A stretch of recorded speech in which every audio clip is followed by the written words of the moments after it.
Greetings, traveler. I am Sir Knox, the teller of tales. Would you like to hear one? Well, before we get started, please consider subscribing to the channel, liking this video, and dropping a comment below. All of those things help the channel's growth immensely in the YouTube algorithm, so it is much appreciated. Anyways, our first tale is called That Time the DM Forced Our Wild-Shaping Druid to Obey Her Instincts. Ironically, not in an NSFW way. So, be us, an adventuring group all loosely aligned with a local noble family in Waterdeep, and on assignment to infiltrate a rival's party because of intelligence that a magic item handoff was happening, and to either acquire it or at least identify where it's being taken. We concord through our rogue for most of us to join the catering staff, while I wrangle an invite as I was actually a noble myself, and our druid stealthed in wild shape as a cat, as the hosts were all known cat lovers, and their ballroom had tons of cats in it at parties. Our druid was going to hide amongst them, wild-shaped into a cat, her preferred form for backstory reasons, and provide top-level support while the group kept an eye out for the item, which I'd then try and intercept. It all went swimmingly, right up until the DM asked our druid to roll a will save. Had we been made? Was an hereto unseen mage attacking us? Oh no, the host brought out a tuna platter as part of the catering, and the roll was to decide if the druid could resist her feline instincts. She tried to argue with the DM, citing the literal description of wild shaping as opposed to, say, polymorphing, that you retain your mind and identity while wild shaping. But the DM insisted. She failed, and he narrated at length how she abandoned her post and the mission to try and steal tuna. And that was the start of the evening of hell for her. Every time she tried to do anything, get back on mission, back us up when the crap hit the fan, even drop the wild shape, the DM had her roll a wisdom save every round to resist her animal instincts. If she failed, he'd dictate her behavior for the next few rounds, even refusing to let her drop the wild shape because, and I quote, her cat instincts for delicious tuna override her desire to be human again. I quit after the session ended, and heard from her that she'd quit too. We were in loose communication.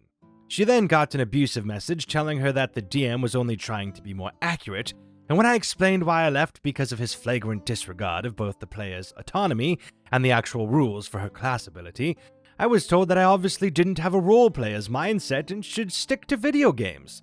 And that was my one and only attempt to play D&D over Discord, which was a shame because I really loved that artificer. What an interesting story! I guess I shouldn't be surprised. I've heard much worse DMs, but this is, yeah, I agree with you. The polymorphing thing is a lot different than wild shaping. However, I feel that actually, I don't know. I agree with you, I think, entirely on this one now that I think about it. Yes, the DM was wrong. And obviously they proved that. I'm wondering, maybe they had a nice plot about finding this item and they thought that the wild shaping went against their entire planning and they were upset and holding it against you. Or maybe they just had their own stubborn vision of how the game should be played, and when people didn't agree with that, they couldn't take it because it was a hit against their pride. I've noticed that a lot with these stories. It seems to be pride and ego to be the bane of the existence of all DMs when it comes to D&D. They can't take any sort of criticism, usually, and any sort of attempt to go against what they think makes them feel as if you're questioning their genius, which usually is not the case. Hence the pride and ego. Well, that concludes that tale. There's another if you'd like to hear. This one is called Player Got Mad at Me for His Metagaming. I was running a small side mission in a 5th edition campaign where the party visited a small group of gnomes who lived isolated in a cave system off on some random cliffside. There was a mimic in the caves that was eating the gnomes slowly over time. They needed to hunt it down and kill it. Where there was only one witness who ever saw the creature, it was the leader of the clan. He saw someone sit down on a chair, and the chair killed and ate the gnome, and while the leader was panicking and in shock, the mimic left the area to go hide somewhere else. When the party interviewed the leader told them it was a shapeshifter of some kind that disappeared after the murder, and they never found it. Well, for some reason, the meta player latched onto the word disappeared, and without asking any clarifying questions, decided that the leader was lying and had actually committed the murder because the player knew that mimics have no teleportation or invisibility abilities, so the leader must be lying. The player proceeded to hijack the game and tried to lead a revolt against the leader. This side quest that was supposed to only take an hour or two instead lasted 5 hours as the meta player tried to take down the leader. Luckily, another player didn't follow his lead and instead tried to hunt down the mimic and was eventually successful. The killing of the mimic made the gnomes realize the leader wasn't a crazy murderer, and they banished the party from ever returning while rewarding the player who killed the mimic with an immovable rod and some gold. This was a predetermined reward for the party because they were searching for some magic items. The meta player, as the session ended, started berating me for wasting his time with no reward and saying that he'd have known what the situation actually was if I was a better DM, and made it clear that a mimic was around by knowing how to properly use a mimic in D&D. Edit. So I had a couple of people message me about running Dragon of Icespire Peak from the 5th edition Essentials kit.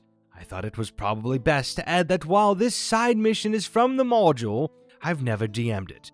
I incorporated the side mission into another campaign because I had been a player for someone else who ran the module and genuinely enjoyed the mission. Sorry for the confusion. Some people are just sticklers for the rules, aren't they? They have to be so semantic. They're all correct about every single term and definition. Obviously, you can speak out of character to clarify something. For instance, how did they know that it was invisible?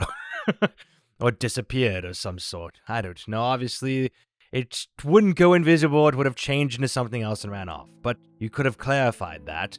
I guess naturally, though, if you're really into the RP, you don't want to break the character and you want to go along, and maybe you assume too much knowledge out of the DM. I guess if there's some sort of context, if you were playing with this person for some time, you might know that they're new as a DM, or maybe new to these types of creatures or whatever. But then again, maybe I'm asking too much for you to assume so much and be knowledgeable of these things, because maybe you just met online, I don't know. Just sounds like a bit of miscommunication, and someone has expectations set a lot higher than the other. Basically, you're being held against it. Obviously, sometimes chemistry just doesn't mix. Calling you out for being a terrible DM, though, because you mistakenly said something is a bit over the top, though. So, obviously, you two shouldn't be playing together. Well, that concludes that tale. I have one more if you'd like to hear it. This one is called Roll for Intelligence. I never want to hear these words again. In a recent one-shot I was a part of, we were working our way through a typical dungeon. Lots of traps, lots of puzzles. Each party member was contributing ideas on how to navigate the traps or solve the puzzles. All in all, for a bunch of strangers, it was a really good group. Apparently, though, we were getting through it too quickly and too successfully for the DM's liking. We reached a puzzle and it stumped us for a little while before my low intelligence, 5 intelligence fighter came up with a solution and posed it to the party. Great, we have the answer. We'll do X. DM says, your character is too dumb to have come up with that. Roll me an intelligence check. I rolled a 3. DM says, you all look at fighter and laugh at them, dismissing their idea because you know it won't work. Oh.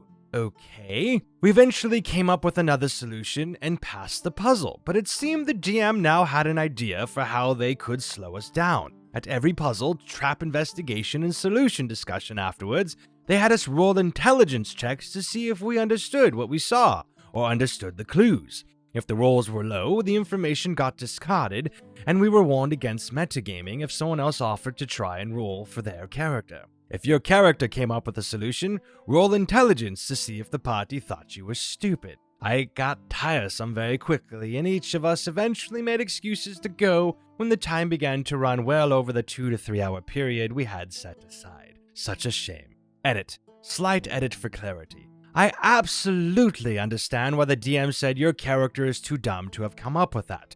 100% I got very unlucky with a randomly rolled array of stats for this one-shot character. It was fair enough, they had a point, but I wasn't a fan of how they went about it. The reason I posted here was more the DM firstly removing the other player's agency by saying they laughed at my fighter. Secondly, that the DM then made everyone start rolling these checks, including the sorcerer with 17 intelligence. If she rolled poorly, the DM was equally as punishing. Sorry, you were too busy checking out the paladin's butt and forgot what you were doing, etc.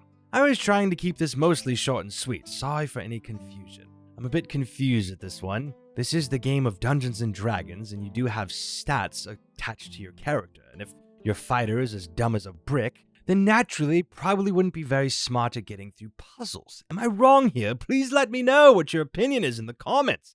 I feel like the OP is the one that's I'm not sure. I guess it is annoying having everyone roll, but that is kind of the nature of the game, is it not? You're trying to solve something, but I guess naturally if you can get through it, it's fine. But the DM wants to hold you accountable to your stats, and if you put a lot into your strength per se, and not into, I don't know, I'm feeling a bit as if the DM wasn't that out of line, and obviously saying things like you were checking out the paladin's rump is kind of weird and horny, as a lot of DMs seem to be. But it could just be that they weren't creative enough to come up with anything else, and they had to come up with a reason why you couldn't get through if you failed your roll. Although with 17 intelligence, I'm not quite sure what kind of roll could you have done, a natural 1? You didn't clarify that one. I don't know, please let me know in the comments what your opinion is. Is it the DM at fault here, or is it the poster? I'm not sure, I just feel as if the DM wasn't really out of line that much. Well, that concludes our tales for today. Please remember, if you enjoyed, to subscribe to the channel, like the video, and leave a comment below, as all of these things help this growing channel, as we are still tiny and we would like to grow a lot larger. If you'd like to hear another tale, come back and I shall tell you one. If you'd like to hear another immediately, right now, perhaps watch another video. There's a few off to the side.